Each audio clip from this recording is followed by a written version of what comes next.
Citoyennes et citoyens, considérant l'aggravation des violences armées, les actes de sabotage et les menaces croissantes pesant sur la stabilité de l'État, considérant les défaillances constatées dans certaines branches de l'appareil civil et politique paralysant les réponses à la crise, considérant la nécessité impérieuse de restaurer l'ordre, la continuité gouvernementale et la sécurité des populations, moi, Monsieur Dwight Coleman, gouverneur de l'État de San Andreas, et Monsieur Raymond Sanders, vice-gouverneur de l'État de San Andreas, agissons en vertu des pouvoirs extraordinaires qui nous ont été confiés. Décrétons qui suit. Article 1. Proclamation de la loi martiale. La loi martiale est proclamée sur l'ensemble du territoire de l'État de San Andreas à compter du 3 août à minuit pour une durée indéterminée jusqu'à retour à une situation de sécurité suffisante. Article 2. Mesures exceptionnelles durant la période de la loi martiale. Les mesures suivantes sont instaurées. Présence renforcée et autorité élargie de la garde nationale et des forces fédérales. Contrôle d'identité, fouilles et inspection sans mandat dans les zones rouges et sensibles. Interdiction totale des rassemblements extérieurs, quelle que soit la nature. Rassemblement en intérieur strictement encadré. Tout trouble à l'ordre public donnera lieu à une dispersion immédiate. Blocage temporaire des institutions politiques suivantes. Assemblée de San Andreas, de l'État de San Andreas, toute activité, session ou délibération y est suspendue jusqu'à nouvel ordre, afin de garantir la cohérence de l'action gouvernementale. Sénat de l'État de San Andreas, toute activité, session ou délibération y est suspendue jusqu'à nouvel ordre, afin de garantir la cohérence de l'action gouvernementale. Gel des décisions réglementaires en provenance de toute autorité législative locale ou régionale, sauf autorisation expresse du gouverneur ou du vice-gouverneur. Article 3. Chaîne de commandement. Le commandement des opérations et de l'administration civile pendant la loi martiale est placé entre les mains exclusives de les directions des services publics, le commandement central de la GDP, le cabinet exécutif du gouverneur de San Andreas. Aucune autorité n'est habilitée à contester ou entraver les décisions prises dans ce cadre. Article 4. Voie de recours et responsabilité.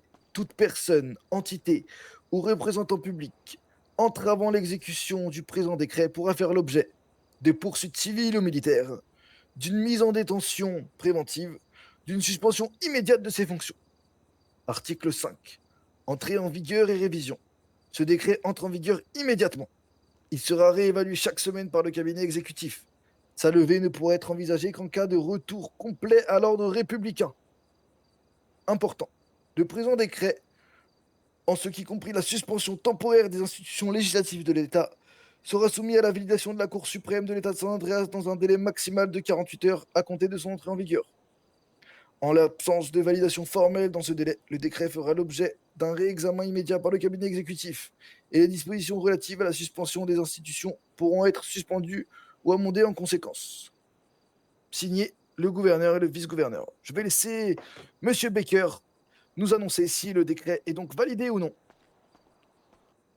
Je vous informe que le décret est donc validé et le gouvernement exécutif peut donc proclamer la loi martiale dont toutes les lois qui ont été, demandées, donc la suspension, hem, des activités, parlementaires, et les mesures exceptionnelles également qui sont, prises et la chaîne de commandement également, renouvelée. Je tiens à prendre un instant Merci. pour parler directement aux citoyens de Saint-Andréas. L'heure n'a jamais été aussi grave qu'en ce jour. Nous traversons une crise majeure. Nous devons ensemble faire face et faire front de manière unie. Nous sommes au croisement de notre futur. Il n'y aura aucune place au doute. Nous devons prendre des décisions dures. Nous l'avons d'ailleurs fait aujourd'hui. C'est le cœur lourd que nous avons pris cette décision. Elle était nécessaire afin de maintenir la sécurité de tous les concitoyens. Nous entendrons la colère de nos concitoyens. Il y en aura. Mais je tiens à rappeler qu'il est vital pour notre survie et pour notre avenir de ne pas douter. et de faire front face à la menace qui dort à seulement quelques kilomètres de nos frontières.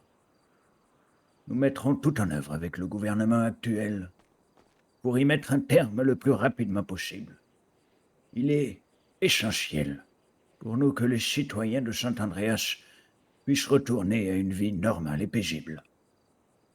Nous collaborerons avec tous les services et toutes les personnes ayant la volonté de trouver une issue à cette catastrophe que nous connaissons aujourd'hui.